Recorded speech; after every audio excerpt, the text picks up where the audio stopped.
Ketika kota sibuk memodernisasinya, yang usang dan merintangi harus rela menepi. Salah satunya bangunan-bangunan tua dan atau bersejarah. Nyaris tak terhitung lagi jumlah bangunan tua dan atau bersejarah yang sudah musnah. Bangunan yang tersisa terus terancam, baik karena faktor alam maupun ulah manusia. Di Bandung misalnya, masih mudah ditemukan bangunan tua tak terawat atau terlantar. Tak sulit juga mengidentifikasi bangunan yang bentuknya sudah berubah.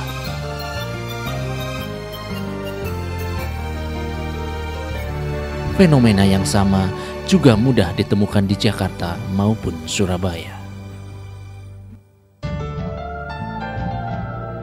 Berita baiknya, sebagian bangunan tua yang tersisa masih bisa bertahan. Bahkan beberapa di antaranya menjadi landmark di kota masing-masing.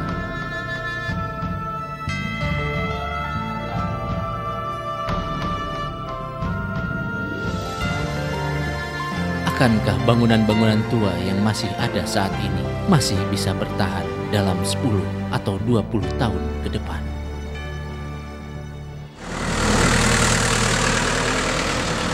Kita mengenal heritage itu sebagai sebuah bentuk begitu warisan kelihatannya ya, karena itu dianggap sebagai suatu aset yang diturunkan dari generasi masa lalu ke generasi sekarang untuk dipelihara, dilindungi, yang kemudian akan diteruskan lagi ke generasi yang akan datang.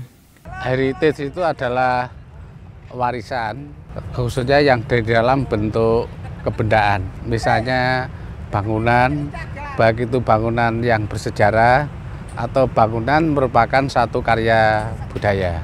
Dalam hal ini yang sering kita ceritakan mengenai heritage adalah bangunan-bangunan ataupun tinggalan-tinggalan bersejarah dari masa lalu. Itu yang kita sebut sebagai heritage sekarang. Yang menjadi ikon barangkali di kota Bandung ini yang dikenal oleh orang banyak itu pasti kan Gedung Sate di kota Bandung itu, ya. Gedung Sate sebagai kantor gubernur kan di situ. Kemudian ada juga bangunan pendidikan, misalnya ITB dan lain sebagainya. Saya kira itu aset-aset yang bisa kita lihat. Kemudian juga misalnya Hotel Majapahit. Jadi Hotel Majapahit itu merupakan satu lambang dari harga diri masyarakat dan bangsa Indonesia di Surabaya. Karena apa? Pada tanggal 19 September itu orang Belanda mengibarkan bendera merah putih biru, kemudian oleh rakyat Surabaya itu diturunkan dan disebut sehingga tinggal merah putihnya. Jadi ini menimbulkan pride atau rasa bangga pada rakyat Surabaya untuk mempertahankan kemerdekaannya. Di dalam pengertian kita ya, heritage yang kita sebutkan itu bisa dikategorikan menjadi dua. Yang kita sebut sebagai monumen, artinya living monument, monumen yang masih hidup, yang masih dipakai, dimanfaatkan, dipergunakan, difungsikan oleh manusia. Dan monumen-monumen yang sudah menjadi tinggalan yang mati begitu ya, tetapi itu berharga sekali begitu. Nah, yang masih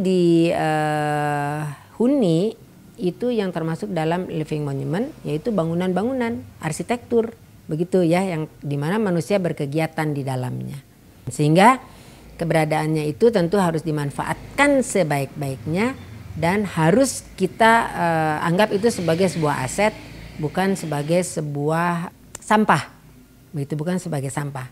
Jadi kita harus bisa melihat mana yang penting, mana yang tidak penting dari aset-aset peninggalan itu. Ya, kadang-kadang kita kan karena kebutuhan ekonomi lalu ada bagian yang dikorbankan misalnya. Jadi banyak orang mengatakan bahwa pelestarian ini tuh bertentangan sekali dengan pengembangan kota. Padahal sebetulnya tidak harus begitu.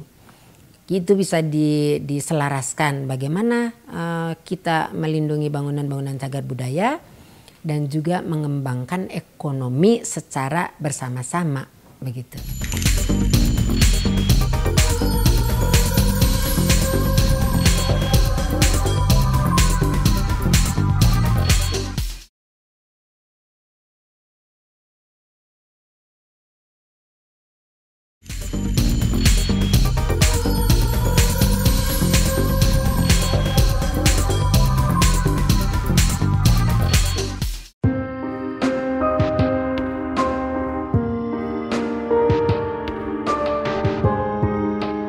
Ketika bangunan tua yang dibongkar dan dialihkan menjadi bangunan baru, kerap muncul polemik. Yang pro selalu berargumen, gedung tua tersebut tidak tergolong bangunan bersejarah yang harus dilestarikan. Sebaliknya yang kontra beranggapan sebaliknya. Polemik tidak berkepanjangan karena masing-masing pihak kerap memakai rujukan yang berbeda. Kalau kita kaitkan dengan adanya undang-undang tentang cagar budaya, batasannya adalah tinggalan-tinggalan yang berumur minimal 50 tahun.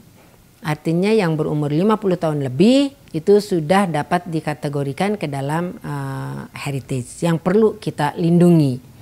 Walaupun toh di nantinya barangkali melalui berbagai seleksi begitu, itu tidak semua yang berumur 50 tahun itu masuk di dalam cagar budaya. Kalau semua dimasukkan ke dalam cagar budaya, tentu kota kita ini akan penuh dengan bangunan-bangunan yang lama begitu ya. Sedangkan kota kita kan harus bergerak secara dinamis, baik secara fisik maupun secara non fisik begitu. Jika mengacu pada aturan yang berlaku, sejatinya sudah ada Undang-Undang Nomor 5 Tahun 1992 yang mengatur tentang benda cagar budaya. Menurut undang-undang ini, tidak semua bangunan tua otomatis merupakan benda cagar budaya. Menurut Undang-Undang Nomor 5 Tahun 1992, benda cagar budaya tidak terbatas pada benda tidak bergerak seperti bangunan atau taman. Sebuah benda tidak bergerak juga digolongkan sebagai benda cagar budaya jika memenuhi kriteria yang berlaku. Sebuah bangunan baru digolongkan sebagai benda cagar budaya jika memenuhi 5 kriteria.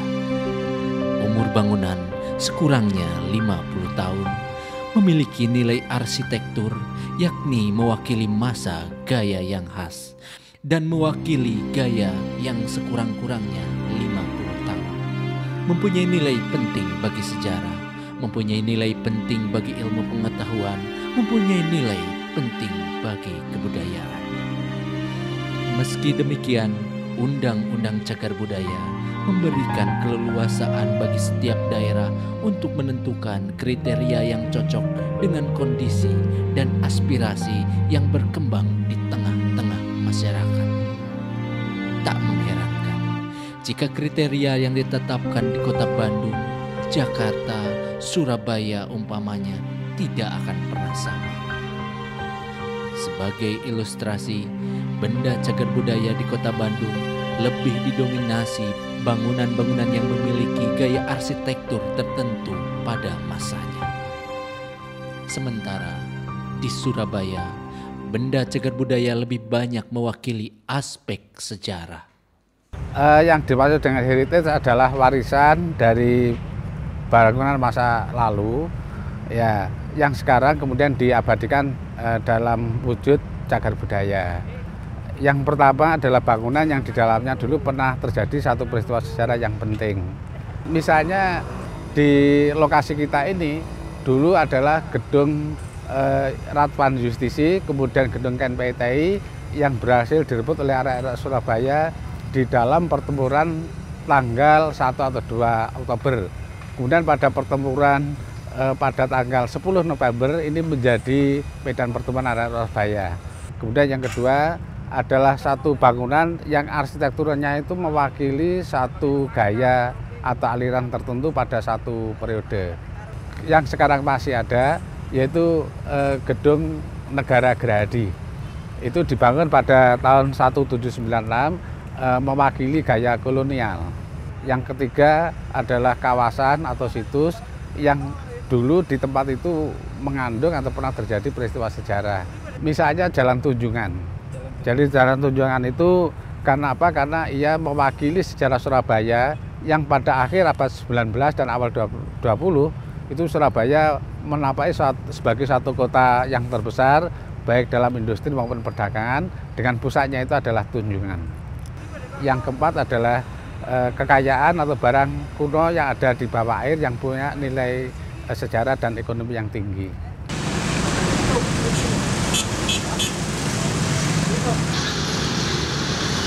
Pertama-tama kita memang merasa prihatin karena banyak sekali bangunan-bangunan yang hilang tanpa ada dokumentasi. Hilang begitu saja. Itu kan bisa memutuskan mata rantai sejarah sebetulnya. Dilihat dari ilmu pengetahuan itu bagaimana kita bisa melihat perkembangan gaya arsitektur misalnya. Lalu menjadi terputus karena salah satu mata rantai itu hilang. Oleh karena itu Bandung Heritage yang didirikan pada tahun 1987 itu berusaha untuk membuat inventarisasi dan dokumentasi bangunan-bangunan yang masih selamat, masih ada di sini begitu. Nah, dari hasil inventarisasi itu sebelum ada inisiatif dari pemerintah untuk membuat sebuah perda begitu, kita sudah mengumpulkan kira-kira 400-an bangunan. Nah, kemudian alhamdulillah di sini ada Disbudpar, Dinas Kebudayaan dan Pariwisata yang menjadi leading sector untuk memerdakkan bangunan-bangunan tersebut agar supaya dia bisa dilindungi secara hukum. Sehingga kalau ada pembongkaran atau pengrusakan itu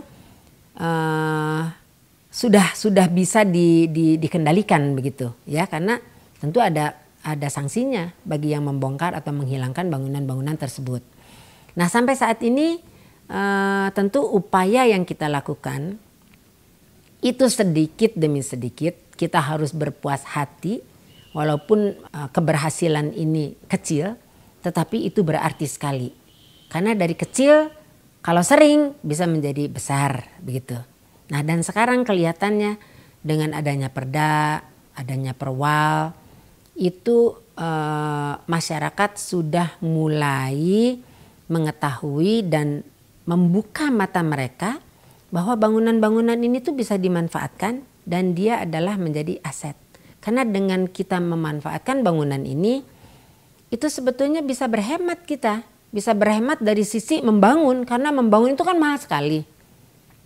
Dengan memanfaatkan apa yang kita punya, dengan cara kalau kita pakai istilah yang umum adalah daur ulang bangunan, maka kita akan banyak sekali menghemat sumber-sumber alam yang sebenarnya harus kita jaga. Nah, sifat orang Indonesia kan bisa membangun, tidak bisa memelihara, biasanya begitu.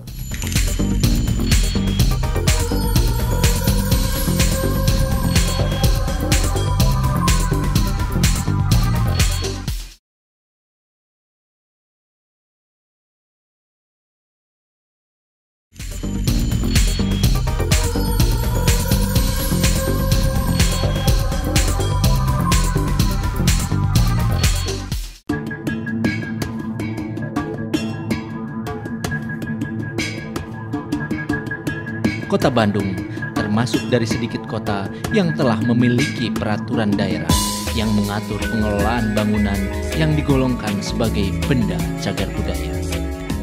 Dalam Perda nomor 19 tahun 2010, pemerintah Kota Bandung telah menetapkan 99 bangunan yang tersebar di 6 kawasan sebagai benda cagar budaya golongan A. Sebuah bangunan digolongkan sebagai bangunan golongan A jika sekurang-kurangnya memenuhi 4 kriteria. Sementara bangunan yang termasuk golongan B dan C jika masing-masing memenuhi 3 kriteria dan 2 kriteria. Yang A tentu saja itu yang penting sekali. Dilihat dari 5 kriteria yang kita pakai di sini. 5 kriteria ini juga itu diturunkan sebetulnya dari undang-undang.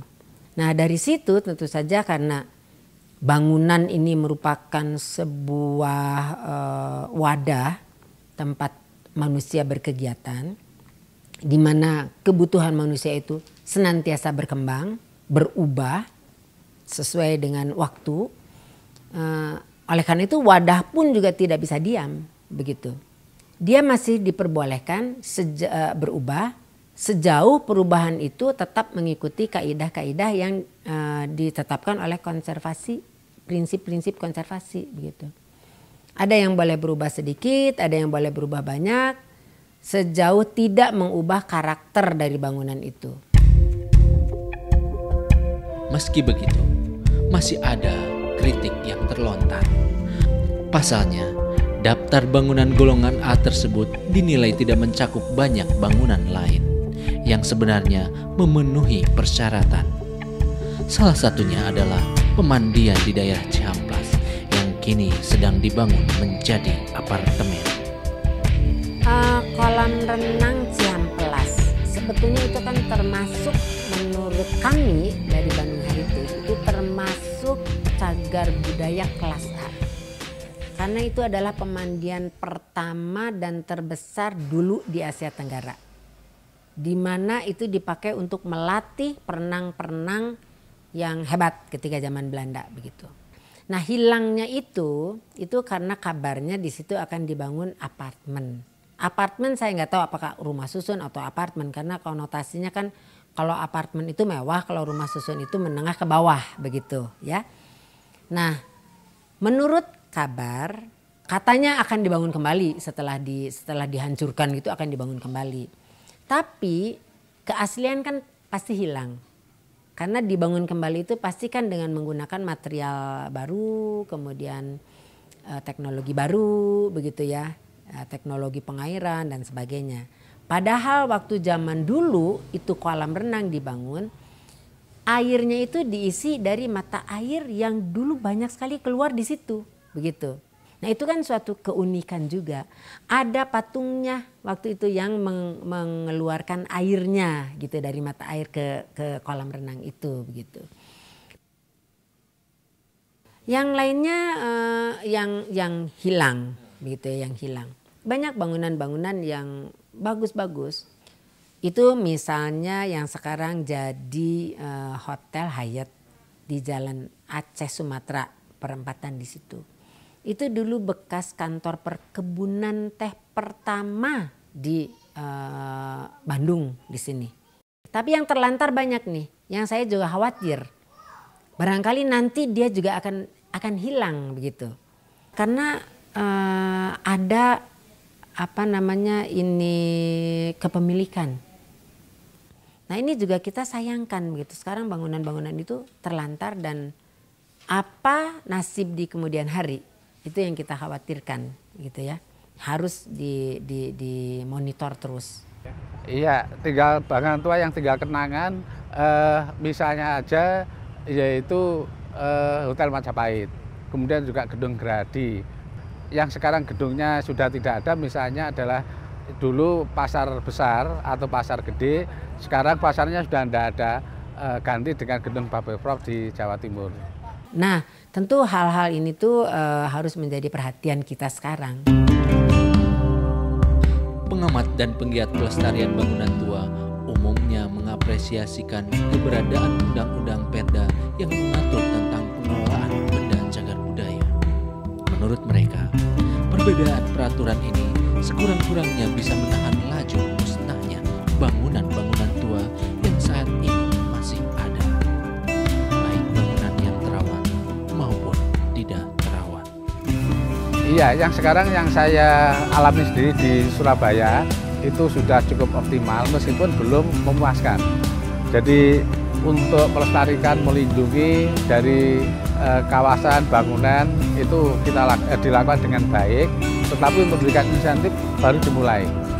Nah, di dalam rangka menimbulkan dan memelihara patriotisme dan nasionalisme, sudah bareng pemerintah untuk memberikan pendidikan pada generasi muda harus merawat, kemudian juga harus memberikan perlindungan pada peninggalan-peninggalan bersejarah itu. Meski demikian, penetapan bangunan dalam daftar benda cagar budaya di sebuah kota dinilai masih kurang memuaskan. Selain kurang transparan, juga kurang partisipatif. Akibatnya kerap muncul berbagai informasi yang melahirkan berbagai dugaan tak sedap.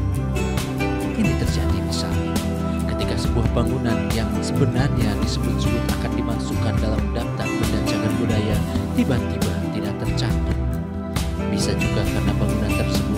digolongkan lebih rendah dari yang seharusnya.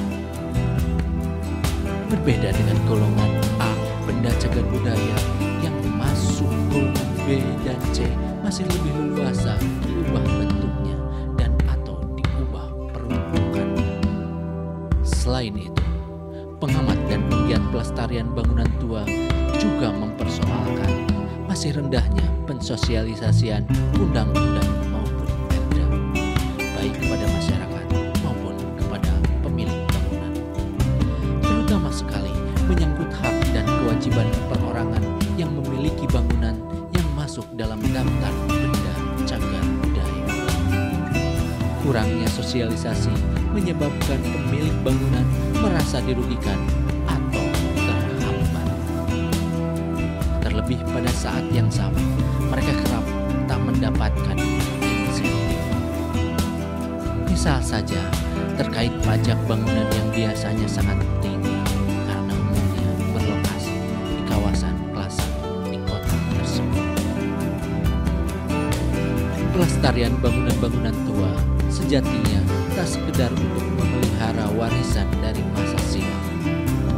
Dengan pelestarian yang benar, kegiatan ini bisa mendatangkan manfaat ekonomi, baik dalam kepastiannya sebagai objek wisata, maupun dari pemanfaatan bangunan tersebut untuk berbagai kegiatan masyarakat.